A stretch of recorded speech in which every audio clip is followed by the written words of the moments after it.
For more than 50 years, anyone buying or renting a house could look up how vulnerable it is to flooding.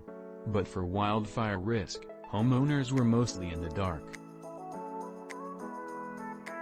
Even with thousands of homes destroyed by wildfires every year, most people who move receive little or no information about the risk they're taking on.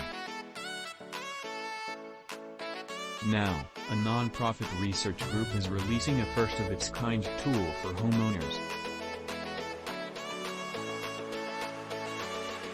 Produced by First Street Foundation, the ratings tool shows the wildfire risk for properties across the lower 48 states, and shows how that risk will change as the climate gets hotter. The information will be shown on Realtor.com, expanding to other real estate sites later. The information fills a gap left by government. Only a handful of states have mapped where communities are most at risk to wildfire. Federal maps from the U.S. Forest Service aren't meant to be used for individual properties. Knowing about wildfire risk may not necessarily dissuade buyers, especially where housing is in short supply. But wildfire experts say that there are many steps homeowners can still take to make their homes safer, like trimming back flammable vegetation and using fire-resistant building materials. We're not going to be able to stop all wildfires, says Kelly Pohl, Associate Director of Headwaters Economics. We have a lot of work to do, and understanding where a hazard is, across the landscape and to individual homes, is the first step.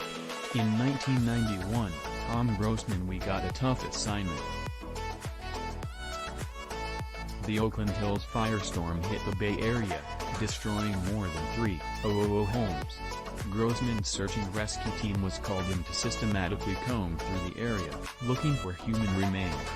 It looked like a war zone, Grossman says. It's flattened. Everything is burned. Everything you're used to is destroyed. In the rubble, his team found people who didn't make it.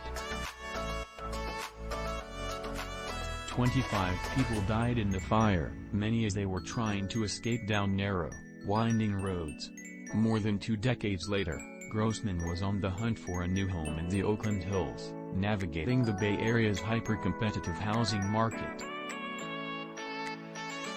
After bidding on several and losing out, he and his spouse finally closed on a house. It sits on a tree-covered hillside, just a few miles from where the Oakland fire burned. But that didn't cross Grossman's mind. We totally didn't make that connection, he says.